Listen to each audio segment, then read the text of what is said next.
Chapter 2, Air Force Heritage, Section 2A, The Air Force in the Mid-1900s. 2.1, United States Air Force, 18th of September 1947 to present. Continuing the chronological events leading to our Air Force of today and tomorrow, we recognize that airmen have been breaking barriers for over 70 years. With victory in World War II, on 26 July 1947, President Harry S. Truman signed into law the National Security Act of 1947, which created a separate and independent department of the Air Force. After a century of significant advancements in aviation and after 40 years of operating under the U.S. Army, on 18 September 1947, the U.S. Air Force was officially established as an independent, equal branch of our military. Under the leadership of the first Chief of Staff of the Air Force, General Carl A. Spaatz, the Air Force clarified roles and missions to meet the challenges of the growing Cold War. First female in U.S. Air Force, Esther McGowan Blake. In June 1948, the Women's Armed Services Integration Act gave women permanent status in the regular and reserve forces of all branches of the military. On 8 July 1948, Esther McGowan Blake became the first woman in the Air Force, enlisting the first minute of the first hour of the first day that Air Force duty was authorized. Although it was not her first experience with the military, her driving force for serving was to free a soldier from clerical work to fight, with the hopes of ending the war sooner. 2.2, The Berlin Blockade and Operation Vittles. On 24 June 1948, the Soviet Union blockaded surface routes between Berlin and the Western occupation zones in Germany, exploiting the arrangements under which the United States, Great Britain, and France had occupied Germany. The Soviets blockaded railroad and road corridors to the 2.5 million residents of West Berlin, located deep within communist East Germany. 2 days after the Soviet Union blockade, the Allies worried that an attack against the blockade on the ground could precipitate World War III. Instead, an air bridge into Berlin was built, and for 15 months the 2.2 million inhabitants of the western sectors of Berlin were sustained by air power. The Berlin Airlift, also known as Operation Vittles, delivered an abundance of supplies, food, medicine, and coal on C-47 and C-54 cargo aircraft. More than 2.3 million tons of supplies were delivered on over 277,000 flights, which equated to one flight every 3 minutes. When the Soviets finally lifted the blockade, the airlift's success represented one of the great Western victories of the Cold War. The Berlin Airlift was arguably air power's single most decisive contribution to the Cold War, unquestionably achieving a profound strategic effect through the nonviolent use of air power and diffusing a potentially disastrous confrontation. 2.3, The Korean War. The peninsula divided. In the early 1900s, China had political interests in the Korean peninsula, but through the early and mid-1900s, Korea was ruled by Japan. After World War II ended, the Korean peninsula was essentially divided into two fronts. The Soviet Union liberated North Korea, the Democratic People's Republic of Korea, and the United States aligned with South Korea, the Republic of Korea. Separated at the 38th parallel, the North and South Korean governments did not settle on an agreement to the terms of the separation. The feuding between the two sides escalated to a new level when Communist North Korea launched a massive invasion on South Korea on 25 June 1950. Geographically, Korea was of interest to the United States because of its proximity to Japan. Also, the rise of communist parties were of concern that made intervention in the Korean War a challenging yet compelling decision. President Truman emphasized the importance of the global containment of communism and advocated for sending military support in the Korean peninsula. Battle of Osan. The United Nations, led heavily by the United States, quickly engaged in support of the South while China and the Soviet Union aligned with the North. Battles ensued in Korea from June through September in 1950, with severe gains and losses on both sides. The Battle of Osan was primarily fought by the U.S. Army in July 1950.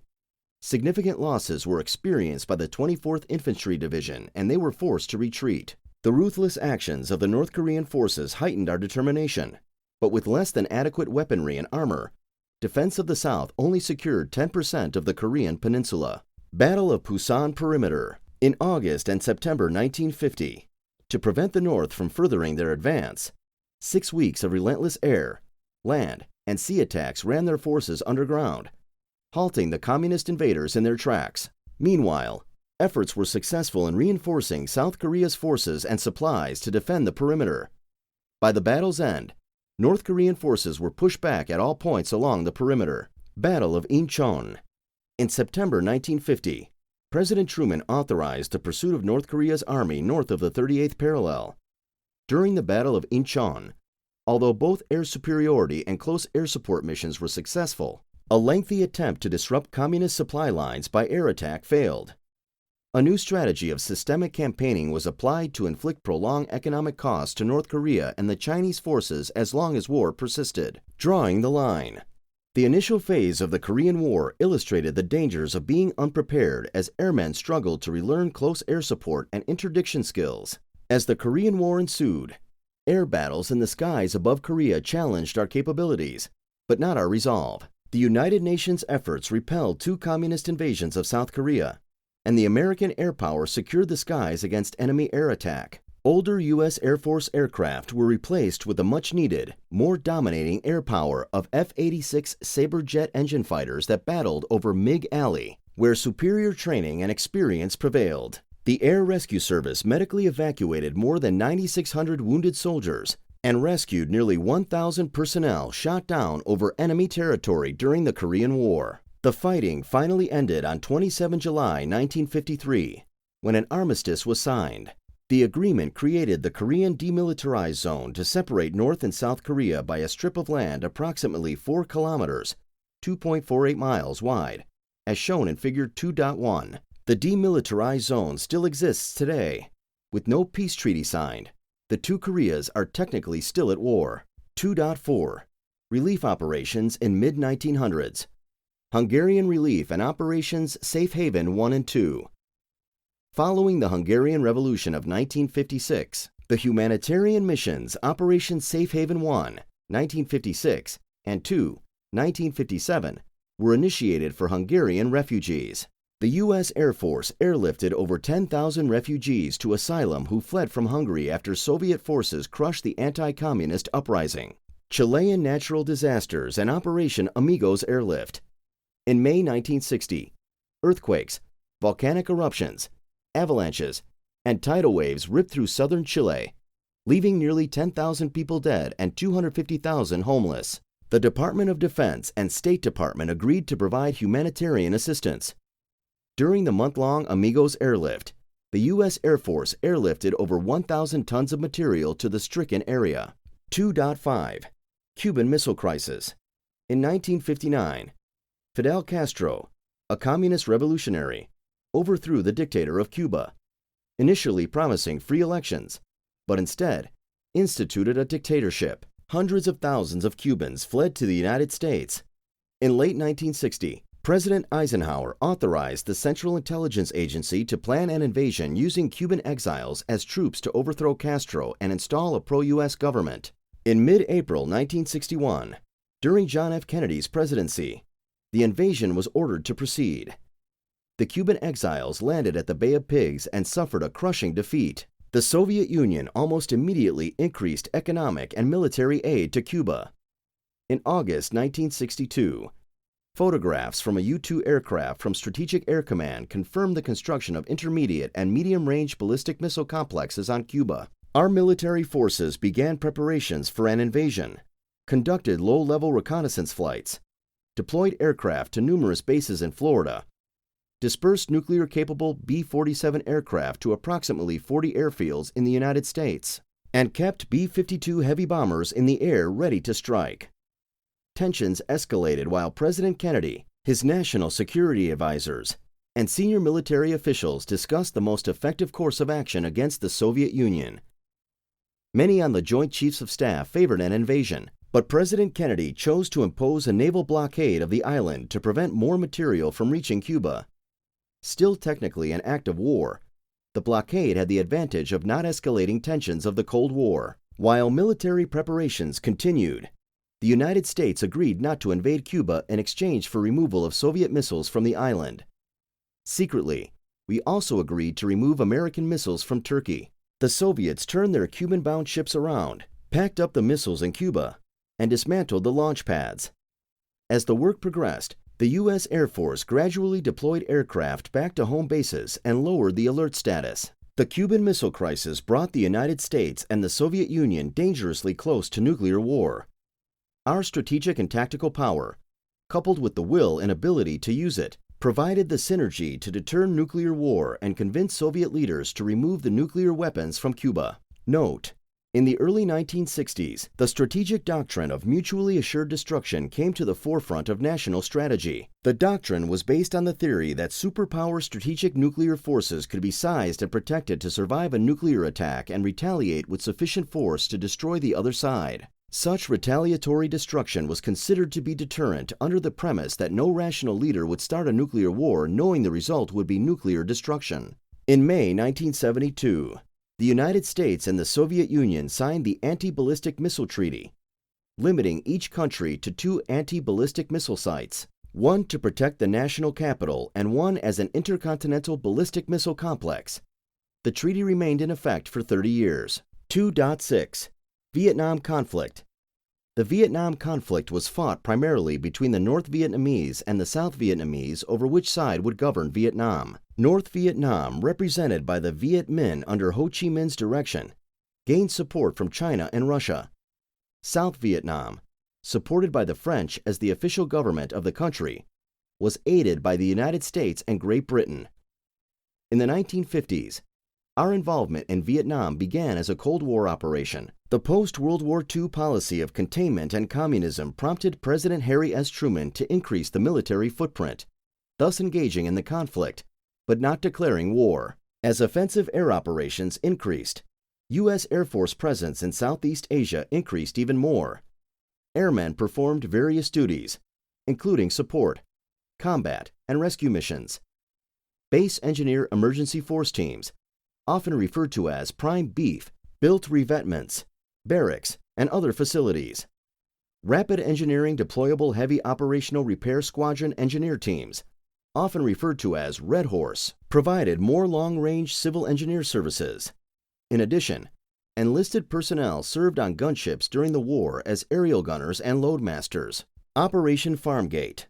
In 1961, in response to communist efforts in Laos and South Vietnam, President Kennedy ordered Operation Farmgate. The operation involved the covert deployment of the 4400th Combat Crew Training Squadron, Jungle Jim, to provide training to the South Vietnamese Air Force. Flying T-28 Trojans, A-26 Invaders, and A-1E Sky Raiders, American pilots launched attack missions under the umbrella of combat training. Operation Peace Arrow. In 1964, the North Vietnamese fired on the USS Maddox and USS Turner Joy while patrolling in the waters of the Gulf of Tonkin. Following this incident, the Gulf of Tonkin Resolution was passed, authorizing President Lyndon B. Johnson to use conventional force in Southeast Asia without requiring a formal declaration of war by Congress. Our advisory role rapidly evolved into one of combat operations. The first bombing raids against North Vietnam occurred that same year when President Johnson lifted the shroud of secrecy over the operations being conducted. As a show of force, the United States orchestrated air attacks against the North Vietnamese and Communist forces in Cambodia. Operation Flaming Dart 1 and 2. In 1965, the North Vietnamese Viet Cong attacked the U.S. Army base Camp Holloway in central Vietnam, killing 8 Americans. The United States responded with Operation Flaming Dart 1, a series of 49 airstrikes against various military targets in North Vietnam. When the Viet Cong retaliated against the strikes by attacking a hotel where Americans were being housed, Operation Flaming Dart 2 was initiated with additional air attacks and reinforced with aircraft launches from 3 U.S. Navy aircraft carriers. Operation Arclight. From 1965 to 1973, the U.S. Air Force provided close air support, interdiction, reconnaissance, airlift, tanker support, and search and rescue capabilities to operations in Vietnam. Resources used during Operation Arclight range from one-man Cessna 01s used by forward air controllers for marking enemy targets for strikers, to Mammoth B-52Ds modified to drop as many as 27 750-pound bombs and 84 500-pound bombs. During this time, vintage World War II aircraft like AC-47 gunships joined the advanced terrain following radar F-111 state-of-the-art platforms. Complementing operations over North Vietnam, this aspect of the air war over South Vietnam demonstrated the full spectrum of air power. Operation Rolling Thunder. In 1965, faced with a deteriorating political and military situation in South Vietnam, President Johnson ordered Operation Rolling Thunder as a sign of American support to South Vietnam and a signal of our resolve. Operation Rolling Thunder was implemented as a measured and limited approach against selected military targets in North Vietnam south of the 19th parallel. The objective was to destroy the will of the North Vietnamese to fight, destroy industrial bases and air defenses, and stop the flow of men and supplies down the Ho Chi Minh Trail, while forcing North Vietnam into peace negotiations. In response, North Vietnamese air defenses multiplied, as well as their Soviet-made SA-2 surface-to-air missile inventory. Hanoi established an advanced radar control air defense system that combined surface-to-air missiles, anti-aircraft artillery, and Soviet-produced MiG-17 and MiG-21 interceptors. Tet Offensive.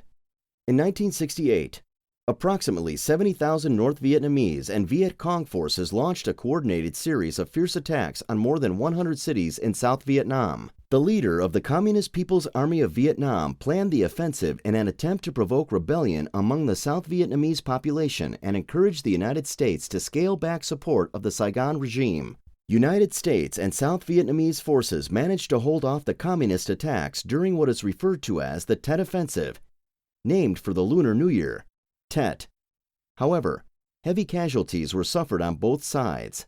News coverage shocked and dismayed the American people and further eroded support. North Vietnam achieved a strategic victory with the Tet Offensive, as the attacks marked a turning point in Vietnam and the beginning of the methodical American withdrawal from the region. By the fall of 1968, Air Force tactical aircraft and Navy attack aircraft had flown over 300,000 sorties over North Vietnam. The enemy downed 526 aircraft, and personnel losses were equally heavy. Of the 745 Air Force crew members shot down over North Vietnam, 145 were rescued, 255 were confirmed killed, 222 were captured, and 123 were classified as missing in action. Air Force leaders found these results intolerable for an air campaign with virtually complete air superiority. Operation Niagara. In 1968, the siege of Khe Sanh displayed the potential of Air Force close air support, when more than 20,000 North Vietnamese troops, protected by hilly covered terrain, surrounded 6,000 U.S. Marines. The Air Force applied massive firepower. A flight of 3 B-52s hit the enemy every 90 minutes for most of the 77-day siege. To prevent the enemy from overrunning the base, aircraft dropped 100,000 tons of bombs, two-thirds of those from B-52s. 2.7. Vietnamization. In 1968, shortly after taking office, President Richard M. Nixon announced that a primary goal of his administration should be to end the United States combat role in Southeast Asia by helping empower the South Vietnamese with equipment and training. He charged the Secretary of Defense with making Vietnamization of the war a top priority. In 1969, Nixon initiated a phased withdrawal from the frustrating conflict in Vietnam, dropping from nearly 536,000 troops in 1968. American personnel numbered fewer than 100,000 by 1972. As the Vietnamese took over air operations, their air force grew to become the fourth largest in the world. Operation Linebacker. In 1972, taking advantage of reduced American ground presence, Communist forces of the National Liberation Front crossed the demilitarized zone in Vietnam. President Nixon ordered to have the harbors mined, and peace talks broke down. Nixon resolved to achieve peace with honor, which made reinforcing ground troops politically impossible. So Nixon employed Operation Linebacker to blunt the communist attack. Operation Linebacker demonstrated to both the North and South Vietnamese that even without significant U.S. Army ground forces, the United States could still influence the war. During Operation Linebacker, military leaders were able to apply appropriate strategy and tactics with significantly reduced restrictions and advantages gained due to improvements in technology. Particularly, the acquisition of precision-guided munitions and laser-guided smart bombs dramatically increased strike accuracy. On 13 May 1972, 16 F-4 Phantoms hit the Tan Hoa Bridge with 24 smart bombs, destroying a target that had eluded attack for years. From April to October 1972, our Air Force and Navy aircraft dropped over 155,000 tons of bombs on North Vietnamese troops. When North Vietnamese negotiators accepted specific peace conditions, President Nixon terminated the air campaign. Operation Linebacker 2.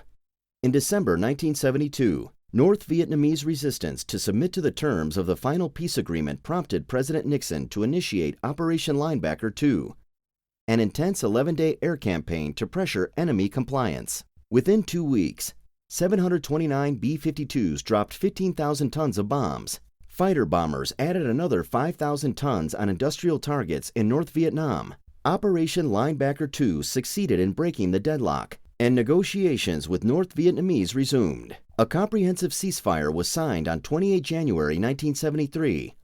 On 29 March 1974, the last of our troops left the country. Despite the ceasefire, fighting between the North and the South continued until April 22nd, when the president of South Vietnam resigned. During the Vietnam era, air power demonstrated its versatility and wide-ranging impact, as well as its limitations. Despite an impressive military showing, the United States did not win decisively in Vietnam. Although the Air Force flew more than 5 million sorties and dropped 6 million tons of bombs, the country of Vietnam was officially unified under a communist regime on 2 July 1976. Notable bravery during Vietnam conflict: William H. Pitsenbarger. William H. Pitsenbarger joined the Air Force on New Year's Eve in 1962. After pararescue training in 1965, he reported to Detachment 6, 38th Air Rescue and Recovery Squadron, Bien Hoa Air Base, near Saigon, Republic of South Vietnam. His leadership referred to him as one of a special breed, alert and always ready to go on any mission.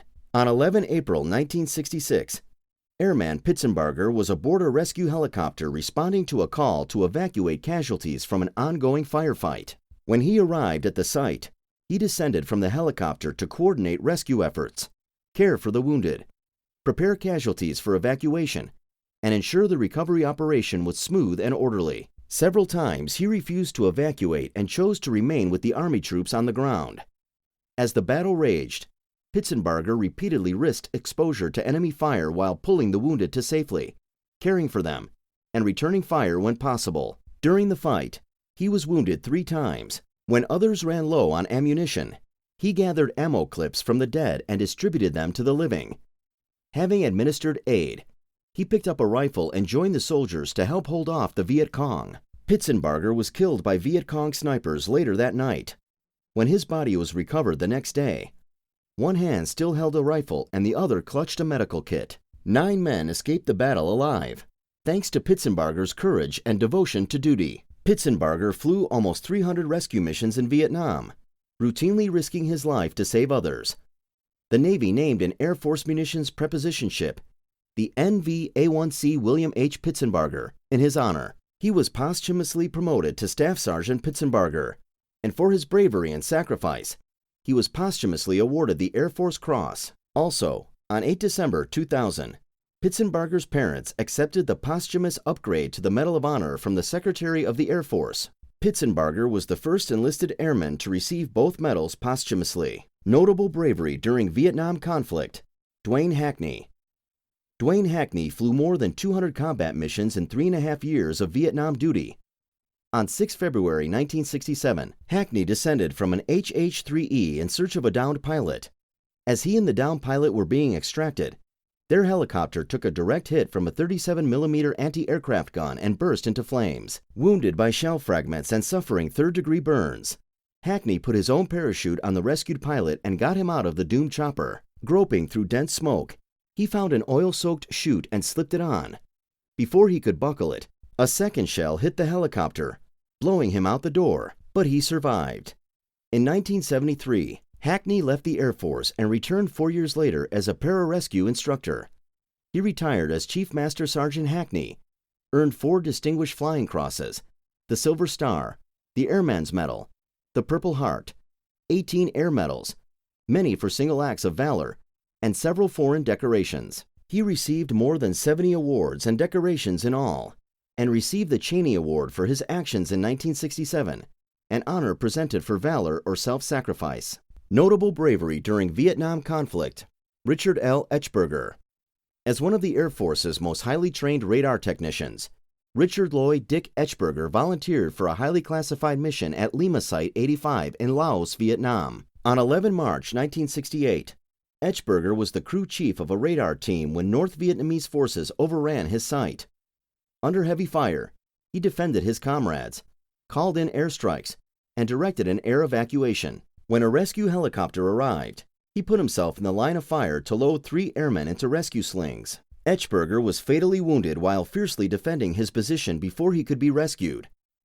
For extraordinary heroism and superb leadership, Etchberger was posthumously awarded the Air Force Cross. On 21 September 2010, Etchberger's 3 sons accepted the posthumous upgrade to the Medal of Honor from President Barack H. Obama. Chief Master Sergeant Etchberger is the first E9 in the Department of Defense to receive the nation's highest award. Notable bravery during Vietnam conflict. John L. Levitow. On 24 February 1969, flying combat missions as a loadmaster over Vietnam, John L. Levitow was handling Mark 24 magnesium flares when his pilot threw the aircraft and its 8-man crew into a turn to engage the Viet Cong. The AC-47 Skytrain was jarred by a tremendous explosion and bathed in a blinding flash of light when an 82mm mortar shell landed on the right wing. Despite 40 shrapnel wounds in his legs, side, and back, Levitow rescued a fellow crew member who was perilously close to the open cargo door. When he saw a burning 27-pound magnesium flare rolling amid ammunition cans that contained 19,000 live rounds, through a haze of pain and shock, and fighting a 30-degree bank, Levitow crawled to the flare, hugged it to his body, and dragged himself to the rear of the aircraft. At the instant he hurled it through the open cargo door, the flare separated and ignited in the air. The aircraft returned to base with more than 35,000 holes in the wings and fuselage, one more than 3 feet long. Levitow spent 2.5 months recovering in the hospital before returning to Vietnam for another tour. He received the Medal of Honor from President Nixon during a 14 May 1970 Armed Forces Day ceremony at the White House.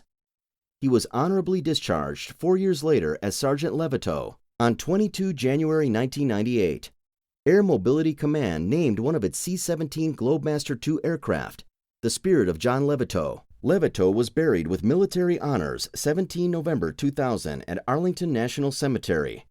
He is the lowest-ranking airman ever to receive the Medal of Honor for exceptional heroism during wartime. The John L. Levitow Award is the top award presented during enlisted professional military education. Notable bravery during Vietnam conflict. Wayne Fisk. Wayne Fisk was directly involved in the famed Sun Tay prisoner of war camp raid and the rescue of the crew of the USS Mayaques.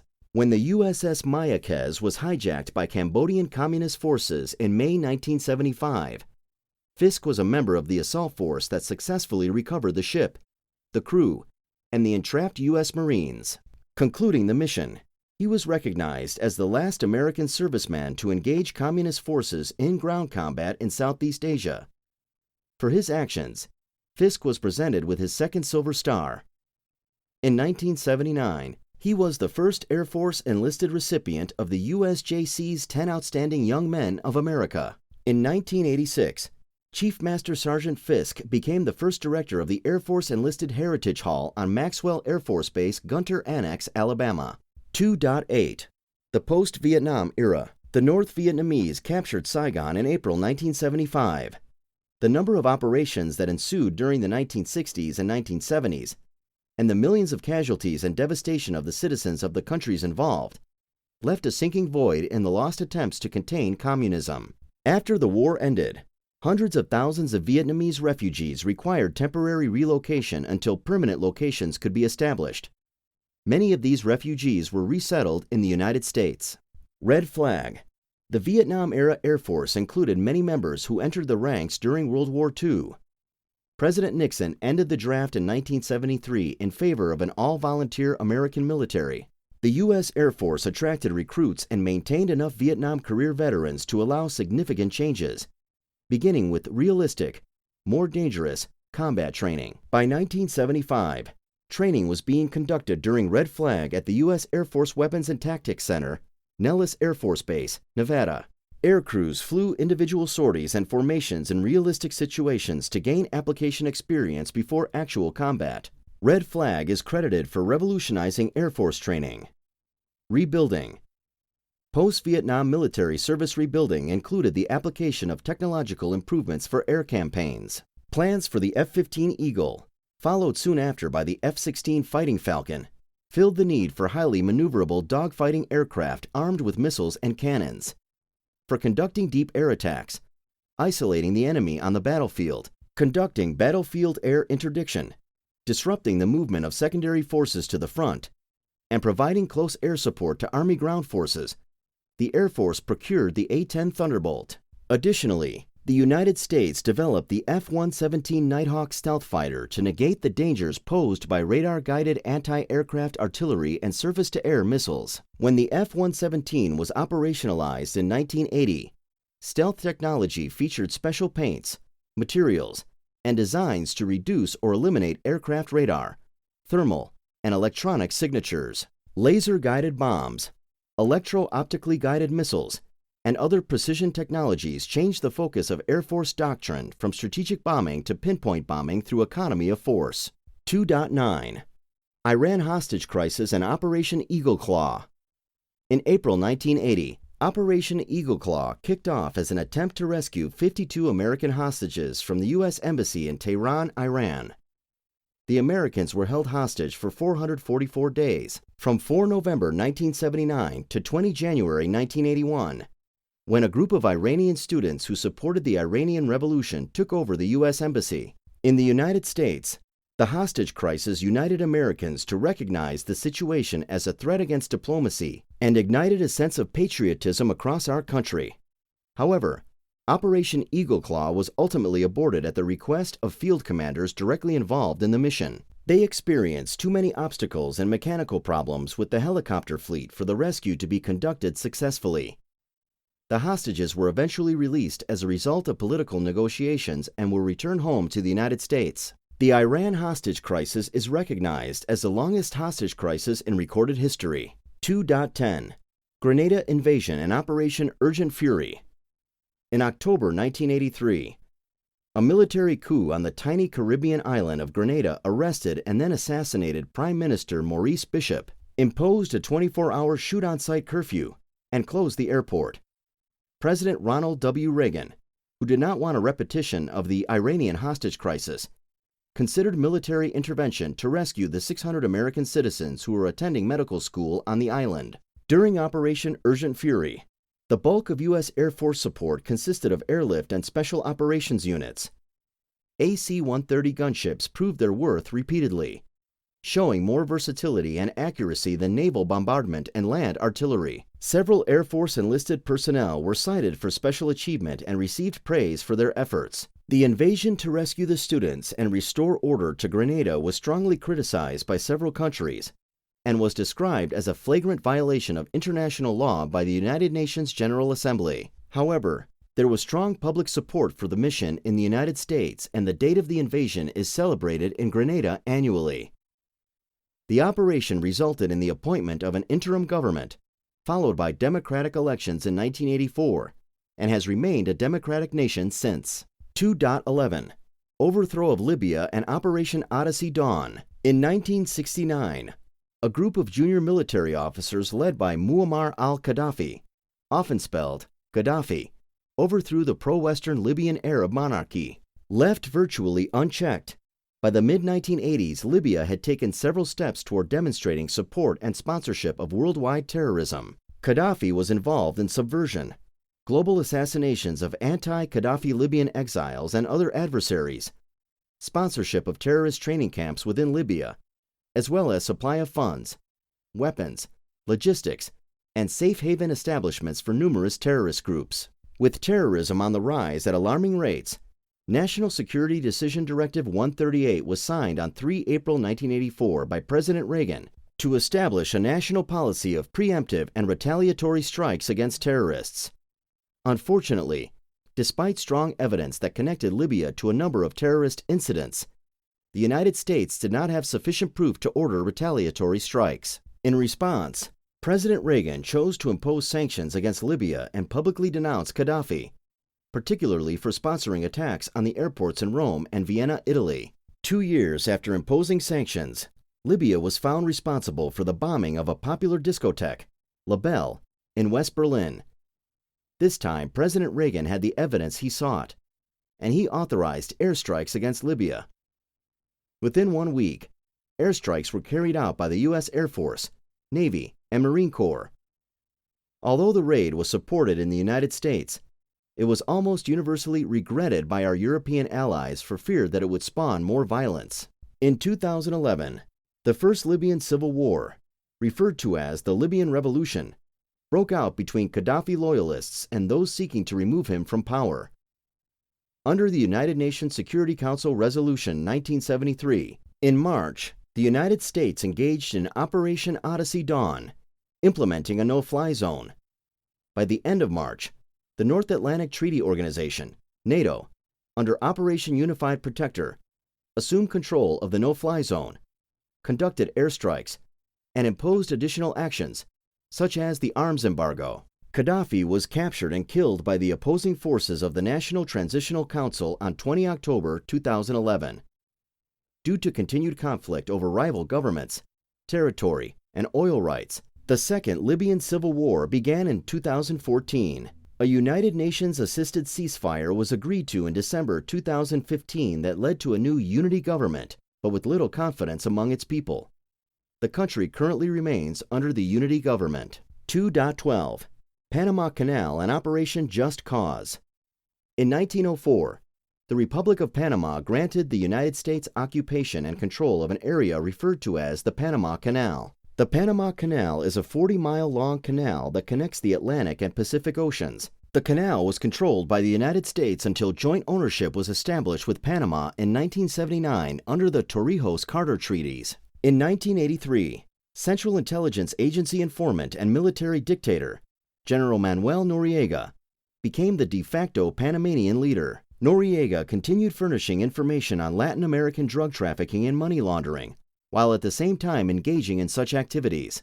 Noriega's actions grew increasingly destructive and his relationship with the United States deteriorated. President George H.W. Bush decided to take action and invade Panama to safeguard the lives of 35,000 American citizens in Panama. Emphasis was also placed on defending democracy and human rights in Panama, combating drug trafficking, and protecting the integrity of the Torrijos-Carter Treaties. In 1989, Operation Just Cause tested air operations in Panama as the largest and most complex air operation since Vietnam, including 4 branches of the U.S. Armed Forces and more than 250 aircraft. The U.S. Air Force primarily airlifted troops and supplies, but also debuted the F-117 Nighthawk.